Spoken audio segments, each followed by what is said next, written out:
Capítulo 11. El enfrentamiento inevitable. El frío de febrero cubría Madrid con un aire cortante. Laura caminaba por la calle de Alcalá con paso rápido, el abrigo bien cerrado y el corazón latiendo con fuerza. Sabía que aquel día sería distinto a todos los anteriores.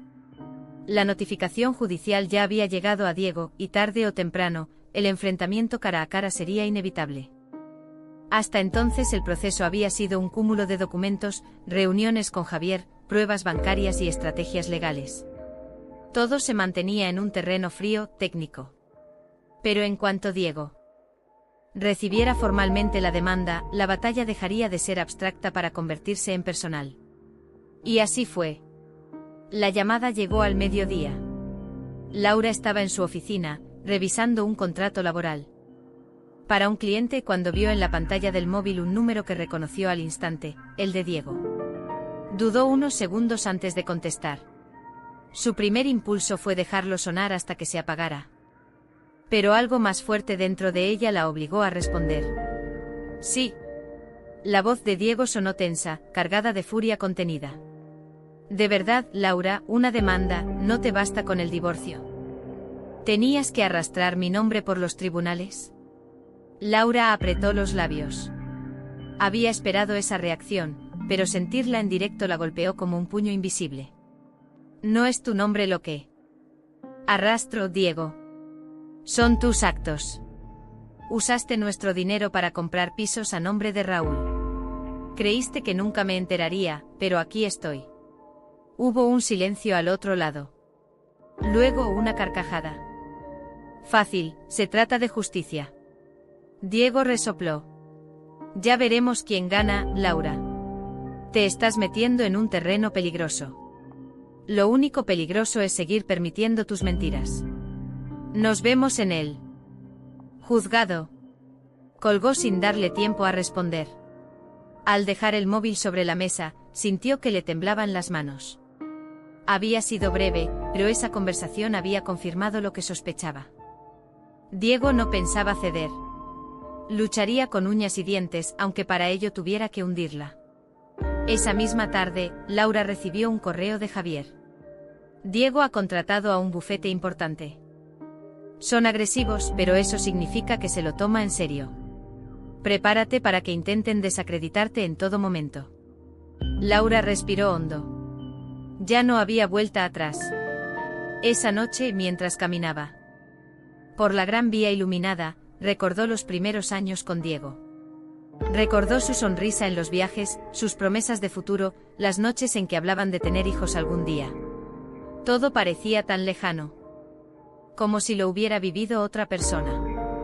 Ahora a ese hombre al que una vez amó era su adversario en un tribunal. El peso del dolor era enorme, pero también lo era la determinación. El sábado. Familia. Laura respondió siempre lo mismo. La familia se rompió cuando él decidió traicionar mi confianza. Ahora solo busco justicia. Pero en su interior sentía la soledad de quien se enfrenta a un enemigo poderoso. Finalmente llegó el día en que se cruzaron cara a cara. Fue en una audiencia preliminar, donde el juez debía evaluar las pruebas iniciales. Laura entró en la sala con Javier a su lado. Llevaba un traje sobrio, el pelo recogido y una serenidad forzada que apenas ocultaba su nerviosismo. Diego ya estaba allí, acompañado de dos abogados de aspecto imponente. Al verla, arqueó una ceja y esbozó una sonrisa sarcástica. Durante unos segundos, sus miradas se encontraron. Fue como una descarga eléctrica, años de amor, de traición y de rabia condensados en un cruce. Quería transmitir seriedad y serenidad, aunque por dentro su corazón latía con la fuerza de un tambor de guerra. A su lado, Javier revisaba una carpeta llena de documentos. «Recuerda, Laura», le dijo con voz baja y serena, «el primer día es crucial. No tenemos que demostrarlo todo de golpe. Solo necesitamos mostrar al juez que las pruebas son consistentes y que el caso merece ser examinado a fondo». Ella asintió aunque sabía que el verdadero desafío sería controlar sus emociones cuando viera a Diego sentado a pocos metros de distancia. Dentro de la sala, el ambiente era solemne. El juez, un hombre de rostro adusto y gafas gruesas, presidía la audiencia desde lo alto de su estrado. A su derecha, la secretaria judicial tomaba nota de cada detalle. Laura ocupó su lugar en el banco de los demandantes, mientras que al otro lado, Diego apareció acompañado de sus abogados. Llevaba un traje gris claro y la misma sonrisa arrogante que la había acompañado en cada recuerdo amargo de los últimos meses. Al verla, le dedicó una mirada cargada de desafío. El juez abrió la sesión con voz firme. Se abre la vista previa en el procedimiento civil interpuesto por la señora.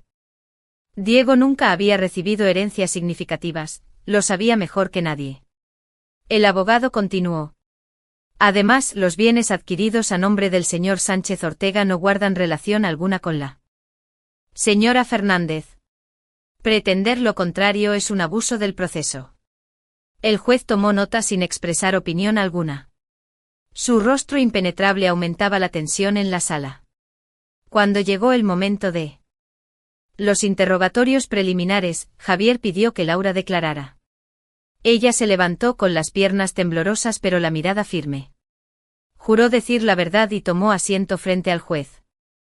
Decenas de miles de euros sin explicación. El abogado sonrió con sarcasmo. ¿No cree que su enojo por la separación está influyendo en esta demanda? ¿No es este un intento de vengarse de su exmarido? Un murmullo recorrió la sala. Laura sintió la sangre hervir, pero recordó las palabras de Javier: mantén la calma. Tu serenidad será tu mayor arma. No busco venganza. Busco justicia. Y la justicia se basa en hechos, no en emociones. Los documentos hablan por sí solos. El juez pidió orden en la sala y dio por terminada la primera declaración. Al salir de la sala, Laura sintió que le faltaban fuerzas. El enfrentamiento directo había sido agotador, pero también liberador.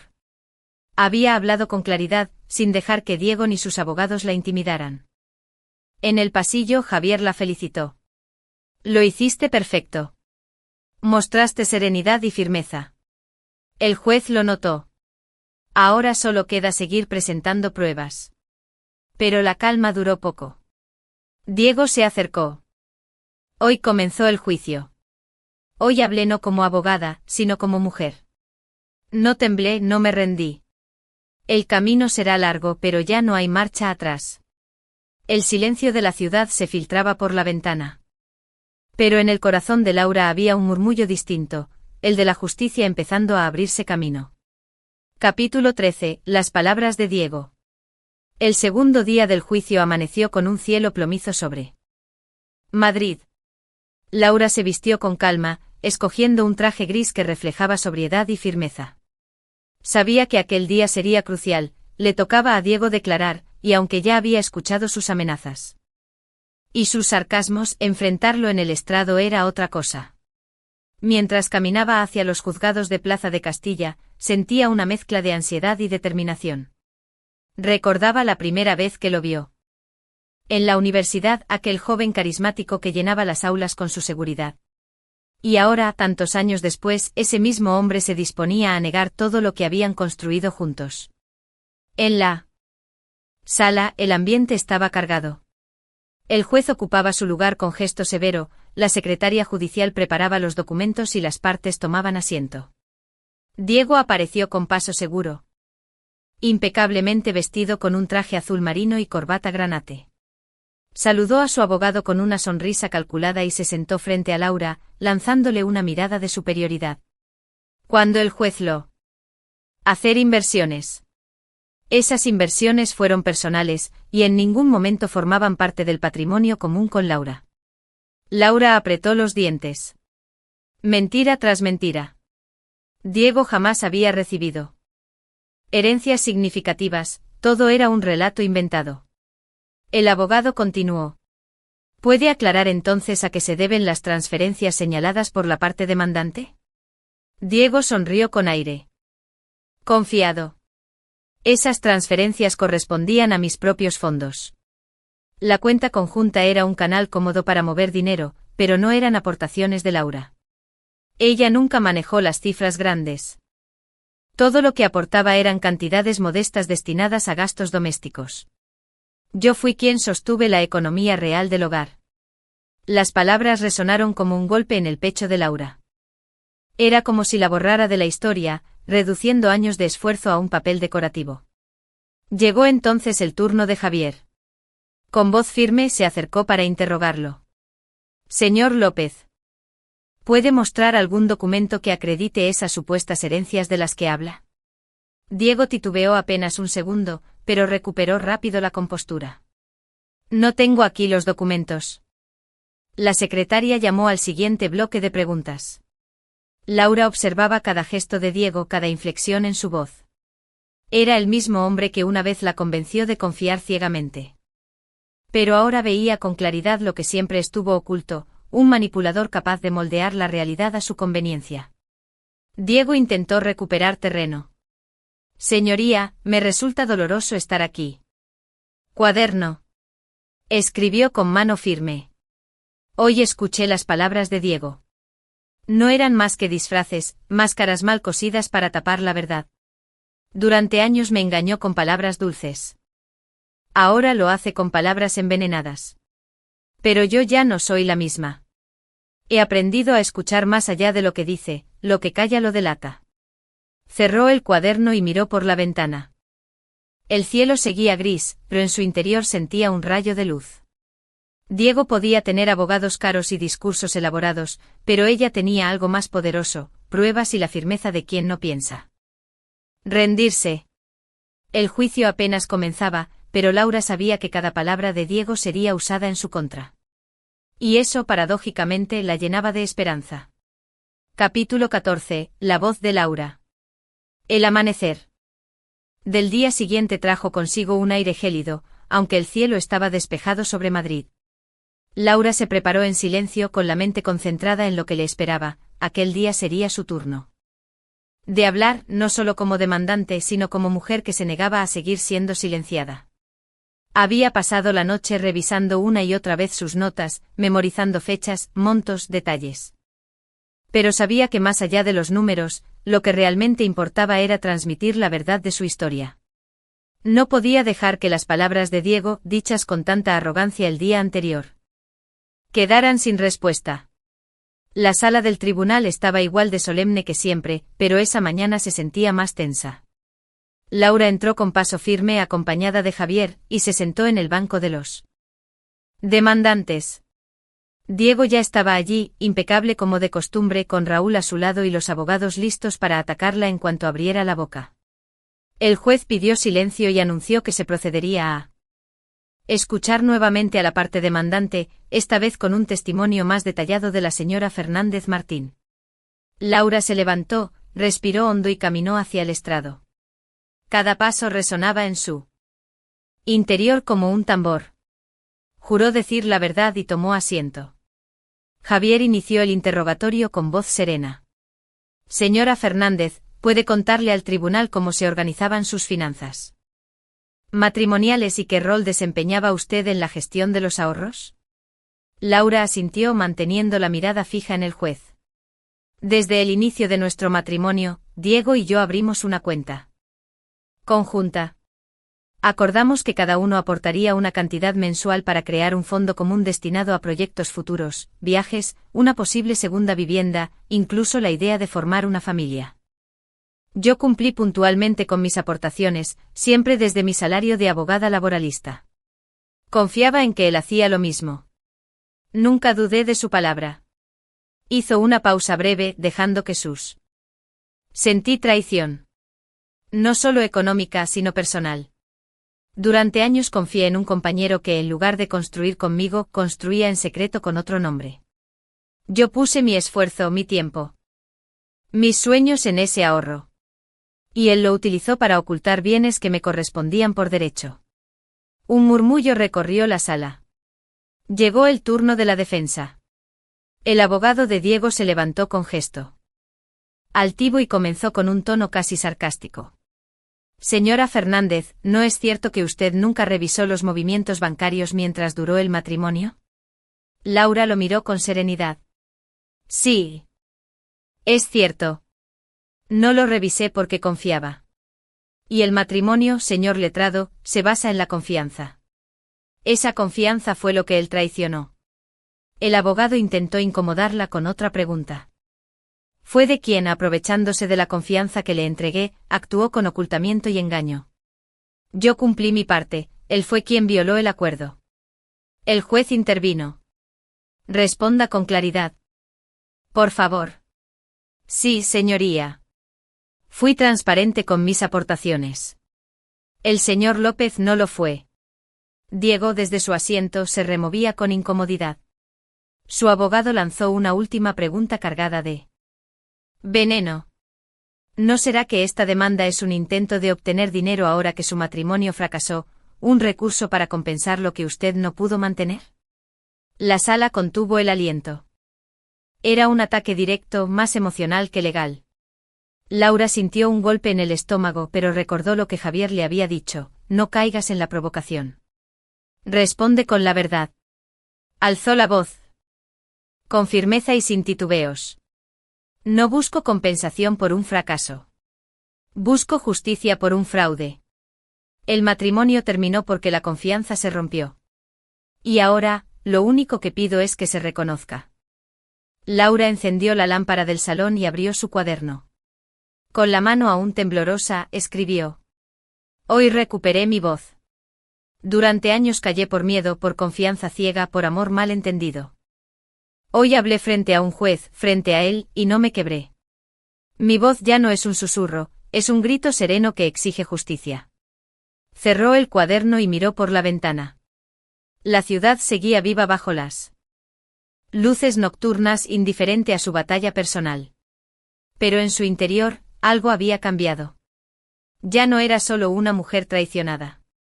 Era una mujer que había aprendido a defenderse con la verdad.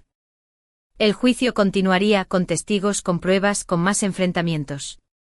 Pero la voz de Laura ya había quedado grabada en esa sala, y ni Diego ni nadie podría silenciarla de nuevo. Capítulo 15. Los testigos incómodos. El tercer día del juicio comenzó con un murmullo distinto en la sala. Todos sabían que esa jornada sería decisiva, hablarían los testigos, y sus palabras podían inclinarla. Juró decir la verdad y se sentó frente al estrado. Javier fue el primero en interrogarla. Señora Jiménez, ¿podría relatarle al tribunal lo que presenció en su agencia relacionado con el señor Diego López y el señor Raúl Sánchez Ortega? Marta asintió, aclaró la garganta y habló con voz clara. Sí, señoría. Hace unos meses, en mi trabajo, atendí a una clienta interesada en pisos cerca del Retiro. Durante la conversación, salió a relucir que Raúl Sánchez ya había adquirido uno de esos inmuebles. La clienta mencionó que no estaba solo, que lo acompañaba con frecuencia un hombre llamado Diego López, quien se refería al apartamento como su inversión. Yo misma presencié en otra ocasión cómo Diego visitaba la agencia acompañado de Raúl, interesándose en propiedades de alto valor. El murmullo en la sala creció. Diego evitó mirar a Marta, fingiendo revisar unos papeles. Javier continuó. ¿Puede afirmar, entonces, que el señor López actuaba como comprador aunque el inmueble? Ojos. El abogado frunció el ceño, intentando presionarla con preguntas capciosas, pero Marta respondió con seguridad cada vez. El juez, tras unos minutos, dio por concluida la declaración. Laura la abrazó discretamente al volver a su asiento. Su amiga había estado impecable. El siguiente testigo fue un funcionario del registro de la propiedad, colega de Laura. Al tomar asiento, explicó con detalle técnico cómo había verificado que las transferencias bancarias de la cuenta conjunta de Laura y Diego coincidían con los pagos iniciales de 2 apartamentos adquiridos a nombre de Raúl Sánchez. Señoría, los documentos bancarios muestran claramente el origen de los fondos. Aunque el señor Sánchez figura como titular en las escrituras, el dinero provino de la cuenta conjunta de los cónyuges. La defensa intentó cuestionar su imparcialidad, insinuando que su relación profesional con Laura podía comprometerlo. El funcionario se mantuvo firme. Mi relación es de carácter profesional y limitado. Los documentos hablan por sí solos. No hay interpretación posible, las transferencias están registradas. Otro golpe certero. El tercer testigo fue más inesperado. Una clienta de la agencia inmobiliaria, llamada Carmen, quien aceptó declarar tras ser citada por el tribunal. De mediana edad y porte sencillo, subió al estrado con cierta timidez. Recuerdo haber visto al señor Sánchez en la agencia, acompañado por otro hombre al que llamaban Diego. Él hablaba todo el tiempo, preguntaba por los precios, por la financiación. Miró por la ventana y dejó que el silencio de la calle de Alcalá la envolviera. El juicio continuaría, pero aquel día había marcado un punto de inflexión. Capítulo 16. El veredicto provisional. El cuarto día de audiencia amaneció con un aire de expectación que se podía palpar en los pasillos del juzgado. La sala estaba más concurrida de lo habitual, periodistas locales, curiosos y abogados de otros casos parecían haber acudido atraídos por la tensión que rodeaba aquel proceso. No era un juicio mediático a gran escala, pero el eco del enfrentamiento entre una abogada reconocida y su exmarido había despertado interés. Laura llegó puntual, acompañada de Javier y Marta. Vestía un traje negro sencillo, su cabello recogido en un moño bajo. En su rostro se reflejaba el cansancio de las últimas jornadas, pero también una serenidad nacida de la convicción. Sabía que ese día no se decidiría la sentencia final, pero sí una resolución clave. El juez debía pronunciarse sobre las medidas cautelares solicitadas por su abogado, incluida la posible retención provisional de los inmuebles adquiridos a nombre de Raúl. El juez entró en la sala con paso solemne. Tras los saludos de rigor, anunció: hoy se procederá a valorar las pruebas presentadas hasta el momento y a decidir sobre la adopción de medidas cautelares. Se dará la palabra a ambas partes para sus últimas consideraciones antes del veredicto provisional. El murmullo se apagó. El silencio se hizo denso. Javier fue el primero en hablar. Se levantó, ajustó su corbata y caminó con calma hacia el estrado. Señoría, hemos demostrado con documentos bancarios que las transferencias provinieron de la cuenta conjunta de los cónyuges. Hemos escuchado a testigos imparciales que confirmaron la participación del señor López en la adquisición de los inmuebles. Y hemos visto la incoherencia en el testimonio del señor Sánchez, quien no pudo justificar ingresos suficientes para realizar tales compras. Todo esto apunta a un fraude claro y a un intento deliberado de ocultar patrimonio común. Alzó la voz con tono firme. Por ello solicitamos que, mientras se resuelve la sentencia definitiva, los bienes en cuestión queden bajo retención judicial, a fin de evitar su venta o traspaso.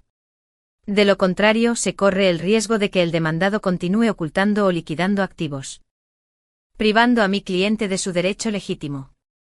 Laura lo escuchaba con el corazón acelerado. Cada palabra era un ladrillo más en la muralla que construían contra Diego. El abogado de la defensa tomó la palabra acto seguido. Señoría, que pide la parte demandante es desproporcionado. No existe prueba concluyente de que el dinero fuera común. Mi cliente ya explicó que provenía de herencias y negocios propios. Además, imponer medidas cautelares sobre propiedades que pertenecen legalmente a un tercero, el señor Sánchez, es un atropello. La señora Fernández pretende castigar a su exmarido sin sentencia firme, basándose en meras sospechas. Diego asentía con gesto indignado, como si aquellas palabras fueran el reflejo exacto de su pensamiento. Raúl, a su lado, evitaba el contacto visual con el juez. El magistrado guardó silencio unos segundos, revisando sus notas. La tensión era insoportable. Finalmente habló. He escuchado a ambas partes, he revisado los documentos y testimonios. Es cierto que la titularidad formal de los bienes corresponde al señor Sánchez, pero también lo es que existen indicios sólidos de que el dinero provino de la cuenta conjunta de los. Tras salir de la sala, Diego se acercó a Laura. Sus ojos brillaban de rabia. ¿Estás feliz, Laura? Has manchado mi nombre, has bloqueado mis propiedades. ¿Qué más quieres de mí? Ella lo miró sin titubear. No quiero nada que no me corresponda. Solo la parte de mi vida que intentaste robar. Raúl lo tomó del brazo intentando calmarlo, pero Diego se soltó bruscamente y se alejó entre la de justicia. No es la sentencia final, pero es un muro que detiene la impunidad. El juez ha retenido los bienes ocultos, y con ello ha reconocido que mis sospechas eran reales.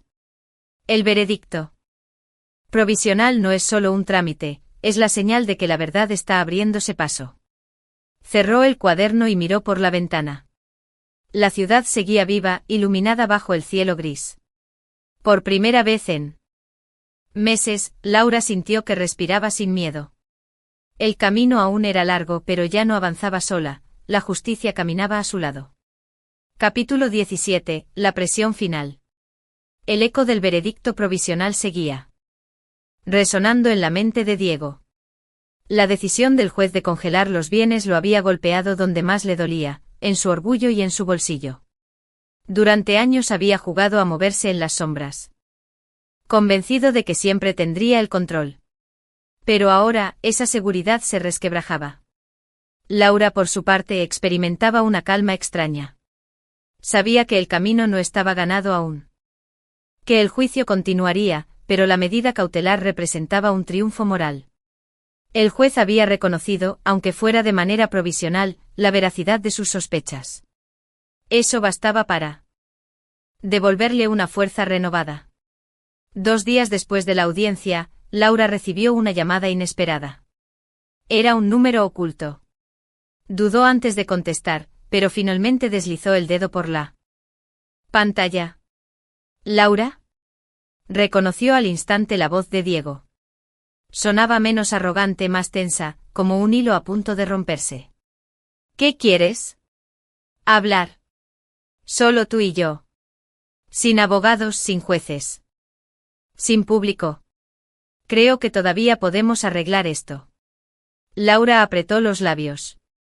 No tengo nada que arreglar contigo. El juez ya ha tomado una decisión y yo seguiré hasta el final. Diego insistió. No seas ingenua. Los juicios se alargan, desgastan, arruinan reputaciones. Tú también saldrás manchada. ¿De verdad quieres pasar meses o años en este infierno? Laura respondió con frialdad. Ese infierno lo creaste tú. Yo solo busco justicia. Laura, escúchame. Podemos llegar a un acuerdo. Te transfiero una cantidad considerable, más de lo que el juez te dará nunca. Y dejamos todo aquí. Sin más exposiciones, sin más prensa, sin más guerra. Piénsalo. Ella sintió una oleada de indignación. ¿Crees que esto se trata solo de dinero?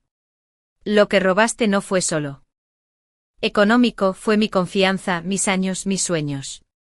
Y eso no se compra con un cheque. Diego calló unos segundos, luego murmuró con un tono más oscuro. Si sigues adelante vas a perder más de lo que imaginas. Yo sé cosas que podrían complicarte. Laura sintió un escalofrío. ¿Me estás amenazando? Llámalo como quieras. Solo digo que a veces es mejor negociar. Colgó antes de que ella pudiera responder. Esa noche Laura no pudo dormir. Se sentía sacudida por la conversación. No temía tanto por sí misma como por lo que Diego pudiera inventar. Lo conocía bien, era capaz de manipular, exagerar o incluso mentir descaradamente para dañar su imagen. Sin embargo, cada vez que la duda la invadía, recordaba las palabras que había escrito en su cuaderno: no busco venganza. Una nota breve insinuando que la demanda era una batalla personal más que legal. Laura sintió la humillación de ver su nombre distorsionado, pero también comprendió que esa era la última estrategia de Diego: erosionar su resistencia. Cuando compartió su angustia con Marta, su amiga le respondió con contundencia.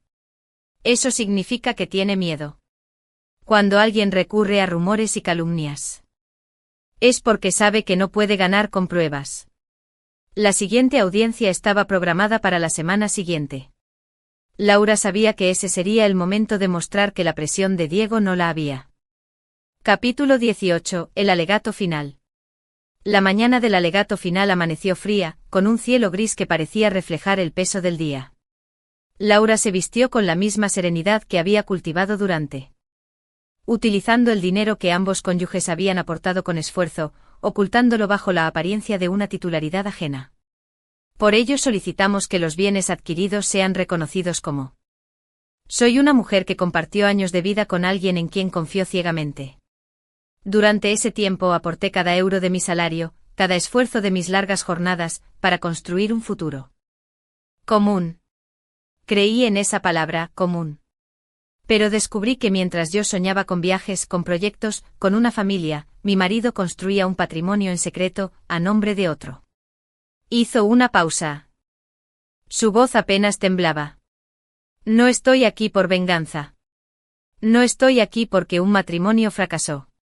Estoy aquí porque se me arrebató algo que me pertenecía, la verdad y mi parte justa de lo que con.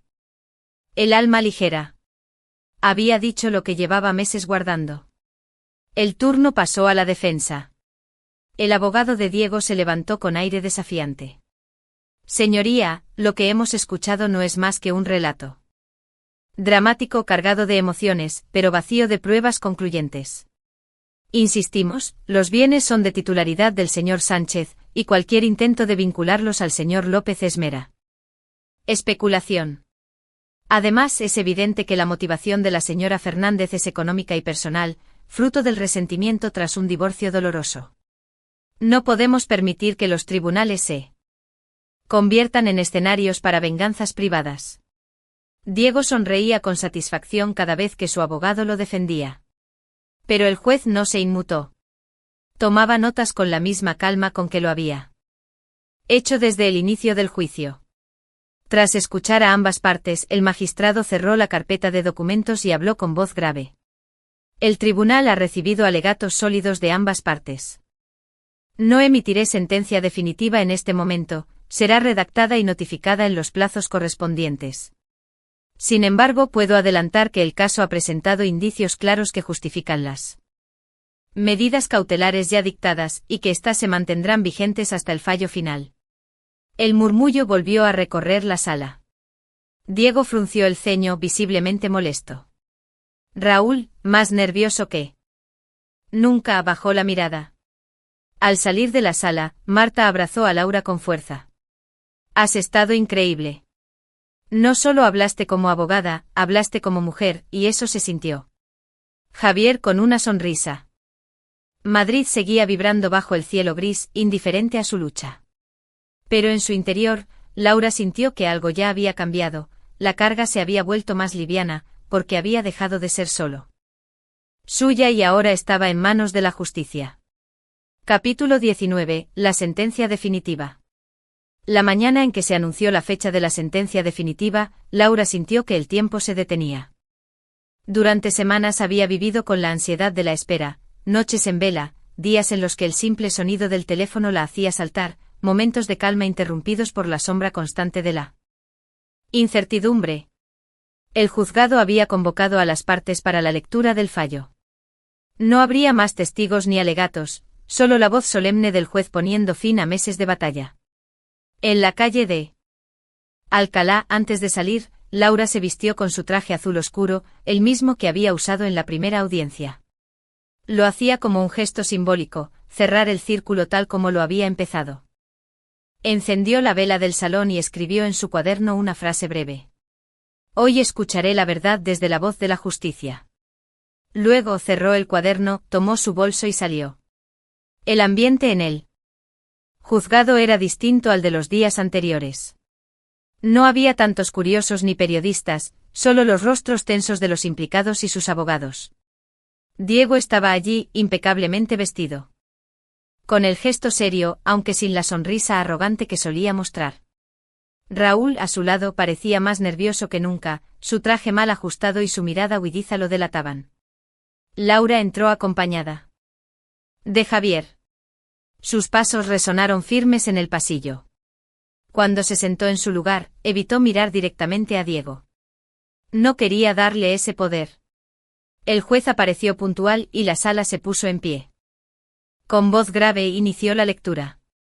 Este tribunal ha revisado todas las pruebas documentales, testimoniales y alegatos presentados en el caso de la señora Laura Fernández Martín contra el señor Diego López y el señor Raúl Sánchez Ortega, relativo a la presunta ocultación de bienes adquiridos durante el matrimonio. Pasó las páginas de su resolución, ajustándose las gafas. Primero, se reconoce como probado que desde la cuenta conjunta de los cónyuges se realizaron transferencias significativas, en montos coincidentes con los pagos iniciales de al menos 2 inmuebles adquiridos. Yo solo elegí escribir un final distinto. Sin darle tiempo a responder, se alejó. Esa tarde, de regreso a su piso, Laura se permitió por fin llorar. No eran lágrimas de derrota ni de tristeza. Eran lágrimas de alivio. Todo el peso acumulado se deshacía gota a gota. Encendió la vela del salón y abrió el cuaderno. Escribió con mano temblorosa pero firme. Hoy escuché la sentencia definitiva. Gané.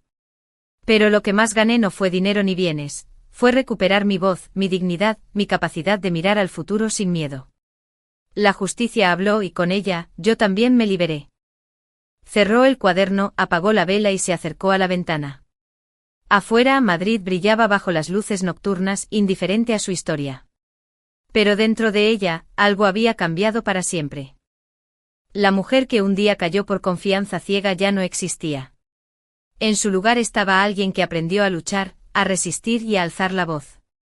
Y esa voz, pensó Laura, nunca más volvería a ser silenciada. Capítulo 20. Un nuevo comienzo.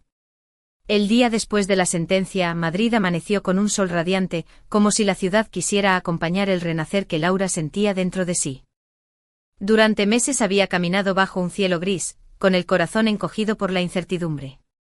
Pero ahora, después de escuchar la voz del juez reconociendo su verdad, respiraba de otra manera. Se levantó temprano, abrió las ventanas de su piso en la calle de Alcalá y dejó que el aire fresco inundara cada rincón.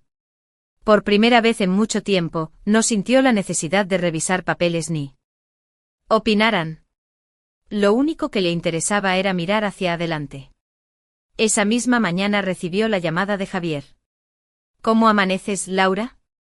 Ella sonrió al teléfono. Ligera. Como si me hubieran quitado un peso de encima. Me alegro. Ahora queda el trámite administrativo de la liquidación de los bienes, pero eso será rutinario. Tú ya hiciste lo más difícil.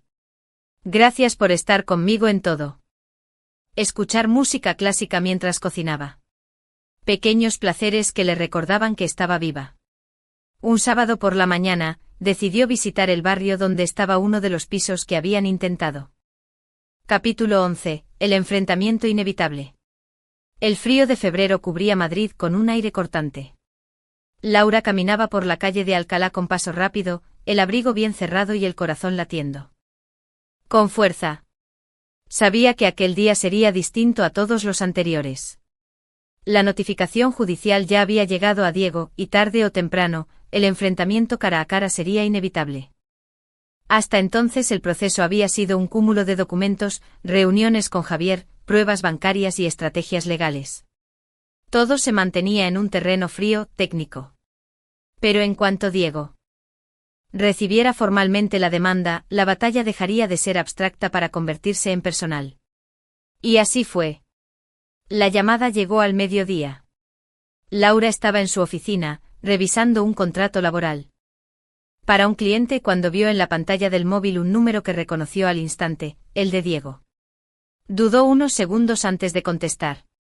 Su primer impulso fue dejarlo sonar hasta que se apagara. Pero algo más fuerte dentro de ella la obligó a responder. Sí. La voz de Diego sonó tensa, cargada de furia contenida. De verdad, Laura, una demanda, ¿no te basta con el divorcio? ¿Tenías que arrastrar mi nombre por los tribunales? Laura apretó los labios. Había esperado esa reacción, pero sentirla en directo la golpeó como un puño invisible. No es tu nombre lo que arrastro, Diego. Son tus actos. Usaste nuestro dinero para comprar pisos a nombre de Raúl. Creíste que nunca me enteraría, pero aquí estoy. Hubo un silencio al otro lado. Luego una carcajada. Fácil, se trata de justicia. Diego resopló.